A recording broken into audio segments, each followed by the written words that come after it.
अस्सलाम वालेकुम एवरीवन। इस वीडियो में हम बात करने जा रहे हैं कि can you apply for a scholarship position in one of the masters degree in the UK universities and if there is a possibility then which route you should be following. तो इस वीडियो में मैं आपसे वो step by step सारा process share करने जा रही हूँ कि क्या पॉसिबिलिटी है, अगर है तो आपको कौन सा रूट फॉलो करना होगा in order to get a scholarship for your masters degree from the UK, और उसके कौन कौन से स्टेप्स होंगे। If you are new to my channel, then my name is Dr. Shmaila Iram. I am teaching to both MSc and PhD students in the field of data analytics and artificial intelligence. जी बात कर लेते हैं आप सबसे पहले कि is there any possibility to get a scholarship for your master's program in the UK university? इसमें सबसे पहली बात जो मैं आपसे क्लियर करना चाहती हूँ वो ये है कि it is extremely difficult to get a master's to get a scholarship for a master's program which is masters by taught program। जो टॉट प्रोग्राम होते हैं जिसमें आपको मॉड्यूल्स जो है वो पढ़ाए जाते हैं, उन मॉड्यूल्स का एक प्रॉपर टाइम टेबल स्केड्यूल्ड होता है आपके टाइम टेबल के ऊपर, और आपने प्रॉपर क्लासेस लेनी होती हैं अपनी स्कूल अपनी यूनिवर्सिटी में जाके। ऐसे जो प्रोग्राम्स होते हैं उनमें it is extremely difficult that you are going to get a scholarship unless कि आपके पास आपकी यूनिवर्सिटी का कोई ऐसा स्कॉलरशिप हो that facilitate you to get a admission in the UK university and you can study as a one of the masters by taught program. However, इसके अलावा जो दूसरा रूट है जिसके लिए मैं आज आपको ये बताना चाह रही हूँ कि there is a possibility to get a fully funded scholarship in one of the UK universities, और वो है Masters by Research program. In Masters by Research program, you do not have to have a proper classes in order to complete your degree. इसमें ऐसा कोई schedule नहीं होता that you have to attend a class as per your timetable, that you are coming to the university, you are taking a class, your attendance is being monitored for that particular class. इसमें ऐसा कोई schedule नहीं होता। इसमें वही जो काम आप पूरे PhD में करते हैं which is a 3 years process in the UK, जो आप पूरा काम 3 इयर्स पे करते हैं वही काम आपने relatively in a smaller scope आपने अपनी MSc में करना होता है। इसको हम कहते हैं masters by research program. It is exactly 1 year program. कुछ यूनिवर्सिटीज जो है वो 2 इयर्स में भी करवाती हैं, लेकिन in some universities it is still a 1 year program.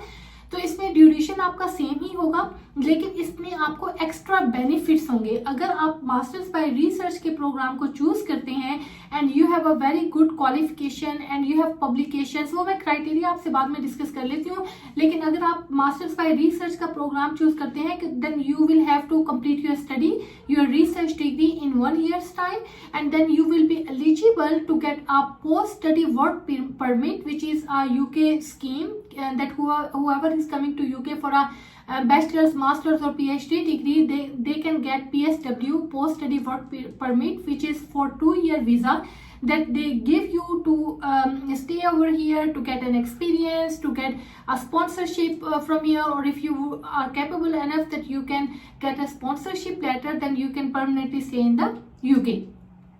तो इसके ये बेनिफिट्स हो गए। इसके अलावा इसमें एक और बेनिफिट ये है कि you can bring your partner with you, your spouse, your children, you can bring them with you without any condition. Masters by research में ऐसी कोई कंडीशन नहीं है।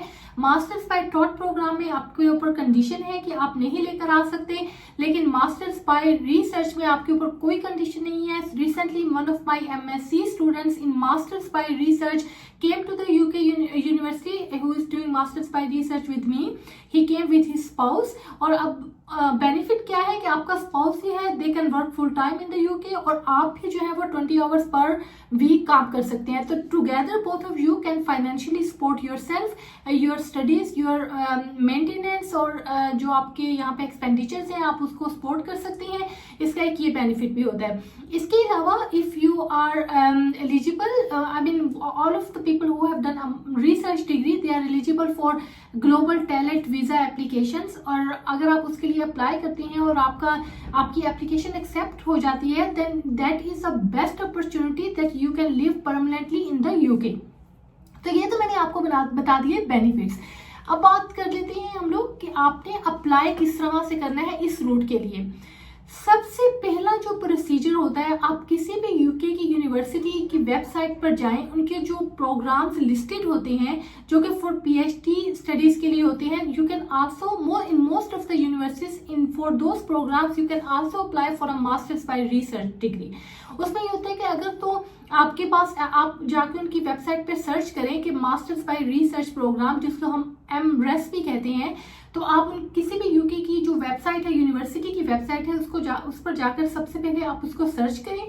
आप देखें कि उनके एमरेस की क्या कंडीशंस हैं। मैं आपको जनरल आइडिया दूंगी, लेकिन जो ये कंडीशंस होती हैं, जो रिक्वायरमेंट्स होती हैं, वो यूनिवर्सिटी टू यूनिवर्सिटी वेरी करती हैं, लेकिन मोस्टली जो जनरल क्राइटेरिया होता है वो सेम होता है। अब हम जनरल क्राइटेरिया की बात कर लेते हैं।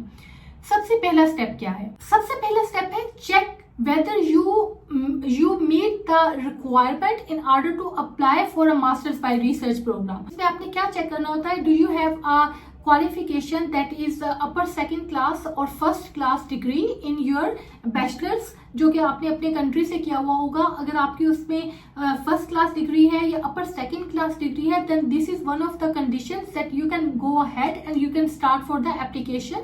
और अगर आपकी नहीं है, then you might not be eligible to apply for one of the scholarships और वन ऑफ द स्टडीज। अगर आपकी नहीं है तो आप स्टिल अप्लाई कर सकते हैं, लेकिन ये जो मैं आपको बता रही हूँ, ये स्कॉलरशिप के लिए बता रही हूँ कि आपकी फर्स्ट क्लास डिग्री होनी चाहिए या अपर सेकंड क्लास आपकी बैचलर्स की जो डिग्री है वो होनी चाहिए in order to start for the application. अच्छा, एक और बात आपको ध्यान में रखनी है कि there are certain time periods when you are going to apply for this masters by research program. 2 times होती हैं एक ईयर में, या 3 टाइम्स होते हैं डिपेंडिंग ऑन द यूनिवर्सिटी।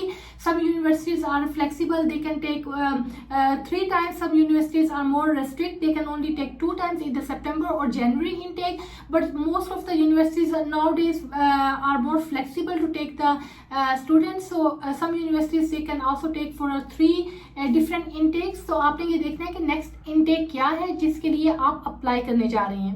अब आपने ये तो चेक कर लिया कि यू आर एलिजिबल, आपकी जो बैचलर्स की डिग्री है वो उसमें आपने अपर सेकंड क्लास या फिर आपने फर्स्ट क्लास डिग्री जो है वो अचीव की हुई है। अब आपके पास जो सेकंड क्राइटेरिया है वो है योर रिसर्च प्रपोजल। उसमें आपने ये चूज करना होता है, choose your area of research. उसमें आपने ये चूज करना होता है कि आपने किस एक स्पेसिफिक डोमेन में जाकर अपनी रिसर्च करनी है। अब इसमें भी 2 फर्दर क्राइटेरियाज हैं। एक तो ये कि आप अपना रिसर्च प्रपोजल लिखें और आप उस रिसर्च प्रपोजल की बेस पर आप जो है वो स्कॉलरशिप के लिए अप्लाई करें।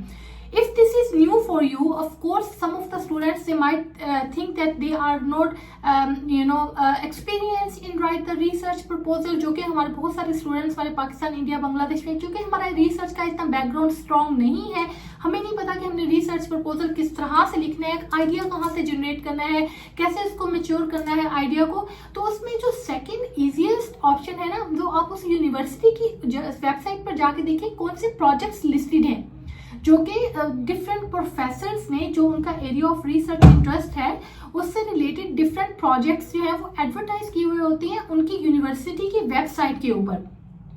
जब आप उनकी यूनिवर्सिटी की वेबसाइट के ऊपर देखेंगे तो 1 बाय 1 आप सारे प्रपोजल्स, उनकी जो समरी होती है वो फुल प्रपोजल्स तो नहीं होते, उनकी समरी जो होती है वो रिटन होती है, उसमें नेम ऑफ द सुपरवाइजर भी लिखा हुआ होता है और उसमें प्रोजेक्ट की समरी भी बताई हुई होती है। तो आप उसमें से कोई चूज कर लें। उसके आपको क्या बेनिफिट्स होंगे? एक तो ये होगा कि वो आइडिया ऑलरेडी कॉन्सेप्चुलाइज हो चुका है, ठीक है, आपको उसको फर्दर एक्सटेंड करना है, आपको नए सिरे से कोई डोमेन नहीं ढूंढनी, आपको ऑलरेडी एक आइडिया है, आपको उसके ऊपर काम करना है। इसका दूसरा बेनिफिट ये होता है क्योंकि आपने एक ऑलरेडी प्री डिफाइंड प्रपोजल जो है वो चूज किया है। इसकी रीजन ये है कि already there is a person in that particular university who is working in that field. तो इसका मतलब है कि उस जो प्रोजेक्ट से रिलेटेड एक रेलेवेंट बंदा है उस यूनिवर्सिटी में जो इस पे काम कर रहा है, एक्टिवली उस डोमेन में अपनी रिसर्च कर रहा है। तो आपको इसमें 2 बेनिफिट हो जाएंगे, एक तो आपको आइडिया मिल जाएगा, दूसरा आपको उस प्रोफेसर का, उस लेक्चरर का नाम मिल जाएगा जो उस प्रोजेक्ट के ऊपर सुपरवाइज करना चाहते हैं। तो आप डायरेक्टली जो है वो उस सुपरवाइजर से कम्युनिकेट कर सकते हैं कि I am interested in this particular project because my previous studies I have done similar kind of work and this is how it aligns with my previous work। जब आप चूज कर रहे होते हैं अपने एरिया को, उसके साथ ही आप जो है वो फंडिंग अपॉर्चुनिटीज के बारे में भी आपको पता चल जाएगा कि कौन सी फंडिंग अपॉर्चुनिटीज हैं, कौन कौन से कोर्सेज हैं, वो सारी की सारी इंफॉर्मेशन आपको उस वेबसाइट के ऊपर लिस्टेड मिल जाएगी। आपको इसमें इतना ज्यादा वरी करने की जरूरत नहीं है, इसलिए कि सम स्टूडेंट्स से think where I am going to get this information. माम ये इन्फॉर्मेशन आपको अवेलेबल होती है, आपने बस एक्सपेंड करना होता है या आपने उसको अपने ऊपर अप्लाई करना होता है। तो ये सारी information still available in all most of the universities, if not all at least most of the universities जो है उनकी जो वेबसाइट्स है उनके ऊपर ये इन्फॉर्मेशन लिंक्ड होती है। अब बात कर लेते हैं हम लोग स्टेप 3 की। स्टेप 1 में आपने अपना एलिजिबिलिटी क्राइटेरिया चेक कर लिया, स्टेप 2 में अपने कोई भी रिसर्च प्रोजेक्ट जो है वो उसको चूज कर लिया। अब स्टेप 3 आ जाता है फंडिंग कैटेगरीज। अब फंडिंग कैटेगरीज से also have different type of funding for different type of students. अगर तो आपने अपना बैचलर्स जो है वो यूके से ही कंप्लीट किया है या आपने उस यूनिवर्सिटी से ही कंप्लीट किया है, तो आपके पास बेटर ऑप्शंस है in order to get MSc research scholarship. जैसा कि वाइस चांसलर स्कॉलरशिप जो है वो यूनिवर्सिटी में उन स्टूडेंट्स के लिए होता है जो कि उसी यूनिवर्सिटी के एलुमनाई होती हैं, जिन्होंने अपनी बैचलर्स की डिग्री उसी यूनिवर्सिटी से कंप्लीट की होती है, तो वो उस स्कॉलरशिप के लिए अप्लाई कर सकती हैं। लेकिन चूंकि आप जो है वो पाकिस्तान, इंडिया, बांग्लादेश या किसी आउट ऑफ कंट्री, किसी भी इंटरनेशनल कंट्री से आप अप्लाई करने जा रहे हैं, then you have an other route which is called school fee waiver program. Different university में इसको डिफरेंट नाम से जो है वो लिस्ट किया जाता है, लेकिन आपने ये देखना होता है कि इसमें आप उसके क्राइटेरिया को, उसकी कंडीशंस को पढ़ लें एक दफा कि कौन कौन सी फंडिंग जो है वो अवेलेबल है। उसको हम कहते हैं कि इंटरनेशनल फंडिंग या वर्ल्ड वाइड फंडिंग ना, जिसमें तमाम लोग आते हैं। कुछ होती है जो होम एंड ईयू स्टूडेंट्स के लिए होती है, कुछ होती है जो कि इंटरनेशनल एंड वर्ल्ड वाइड होती है। अब आपने वो उसका नाम जो भी हो, अगर वो इंटरनेशनल और वर्ल्ड वाइड स्टूडेंट्स के लिए सूटेबल है तो आपने उसको चूज करना है। तो कुछ यूनिवर्सिटी में उसको कहा जाता है कि स्कूल फी वेवर प्रोग्राम। तो आप अगर उसका क्राइटेरिया चेक करें तो उसमें आपका one of the criteria is those people who are coming from a different country they can apply for this scholarship. तो आपने ऐसा स्कॉलरशिप चूज करना है which is available for international students, for world wide students. अब आपने 3 steps complete कर लिए। अब जब 4th स्टेप पे आएंगे ना, अब आपको पता चल गया आपकी एप्लीकेशन का कि आपने कौन सी रिसर्च पे काम करना है, आपने कौन से प्रोफेसर के साथ मिलकर काम करना है, आपने किस एरिया में अप्लाई किया है, आपने किस फंडिंग के लिए अप्लाई कर रहे हैं आप लोग। इसके बाद जो नेक्स्ट स्टेप आ जाता है जो कि 4th स्टेप है, उसमें आपने एक्चुअली अप्लाई करना है, अपनी एप्लीकेशन फॉर्म फिल करना है, जिसमें आपने तमाम अपनी प्रीवियस क्वालिफिकेशन के बारे में बताना है, अपनी डिग्रीज के बारे में बताना है, अपने रिसर्च प्रपोजल के बारे में बताना है। आपने उस सुपरवाइजर का नाम लेना है जो कि विलिंग है आपकी उस एप्लीकेशन को एक्सेप्ट करने के लिए। आपने वो सारी एप्लीकेशन जो है वो फिल करनी है और फिल करने के बाद आपने उसको सबमिट करवा देना है। अब मैं आपको वो क्राइटेरिया सिखा रही हूँ जिसके बेस पर आपकी एप्लीकेशन असेस होगी। वो है whether you match the entry requirement, वो जो कि हमारा फर्स्ट पॉइंट था जो आपने सबसे पहले देखना है। फिर the quality of your proposal, जो आपने रिसर्च प्रपोजल आपने जो चूज किया है या जो जिसके ऊपर आपने काम किया है, ठीक है, वो उसकी क्वालिटी को असेस किया जाएगा whether this is of a good quality to proceed for a MSc by research program और नॉट। उसके बाद आपका रेलिवेंट एक्सपीरियंस काउंट होता है और how closely your research proposal aligns with any university research area. उसमें उन्होंने ये भी देखना होता है कि आपने जो प्रपोजल अपना सबमिट किया है वो कितना क्लोजली अलाइन करता है with the current research area in that particular university. इसके बाद आपको एक इंटरव्यू की कॉल आती है। उस इंटरव्यू के कॉल में आपको परफॉर्मेंस आपकी चेक की जाएगी, आपको इवेल्युएट किया जाएगा जो कि आप अपने CV में लिखा है, आपने अपने कवर लेटर में लिखा है, आपने अपनी एप्लीकेशन में लिखा है, whether you are actually demonstrate, you can demonstrate your abilities to or your skill to your interviewers। जो भी वो आपका इंटरव्यू लेंगे आपने सेटिस्फाई करना होता है कि आप जो बता रहे हैं actually you have done those things. इसके बाद आपके रेफरेंसेस बहुत काउंट होते हैं। वो आपकी प्रीवियस यूनिवर्सिटी के कोई भी आपका प्रोफेसर हो सकता है, अगर आप कहीं पे जॉब कर रहे हैं तो आपका एम्प्लॉयर भी हो सकता है, तो वो रेफरेंसेस भी आपके चेक होते हैं। तो इस तरह से अगर आप उस इंटरव्यू के बाद भी अगर आपकी सिलेक्शन हो जाती है then they will send you an email that you are eligible for this particular scholarship. अब आप IELTS का एग्जाम दे दें, आप पहले से भी दे के रख सकते हैं in order to complete the process quickly. लेकिन अगर आपकी एप्लीकेशन एक्सेप्ट हो जाती है, वो आपसे कहेंगे then now you are able to start with your visa application, जिसमें आइट्स का एग्जाम देना होता है, ठीक है। और कुछ यूनिवर्सिटीज ऐसी भी हैं जो कि आइट्स की एग्जाम के बगैर आपको एडमिशन भी दे देती हैं, लेकिन आपको सर्टेन यूनिवर्सिटी से अपनी प्रीवियस स्टडीज कंप्लीट की हुई नहीं हो। अगर आपने उन यूनिवर्सिटीज में आपने अपनी स्टडीज कंप्लीट की हुई है तो आपको आइट्स देना नहीं पड़ता, लेकिन कुछ यूनिवर्सिटीज रिक्वायर करती हैं आइट्स, तो आपको आइट्स प्रोवाइड करना पड़ेगा। कुछ यूनिवर्सिटी जो है वो 6.5, कुछ 6 और कुछ 5.5 बैंड जो है वो रिक्वायर करती हैं। तो आपने ये चेक करना है कि उनकी यूनिवर्सिटी का क्या क्राइटेरिया है in order to accept the English qualification और इंग्लिश प्रोफिशिएंसी टेस्ट, उसमें आपका कितना बैंड उन्होंने रखा हुआ है, तो ये आपने चेक करना होता है। और उसके बाद आप अपनी वो जो आपको कैश लेटर मिल जाता है उसके बेस के ऊपर आप अपने वीजे के लिए अप्लाई कर देते हैं। तो ये एक स्टेप बाय स्टेप प्रोसेस है जिसमें from the beginning to the end मैंने आपको सारा समझा दिया है। तो अगर आपको इसके अलावा मुझसे कोई और क्वेश्चन पूछना हो, you can always get back to me through the comment, और मैं आपको जो है वो फर्दर गाइडेंस प्रोवाइड करूंगी कि किस तरह से आपने स्टेप बाय स्टेप किसी भी प्रोसेस को लेकर चलना है in order to apply for a scholarship for the MSc by research program in any of the UK universities.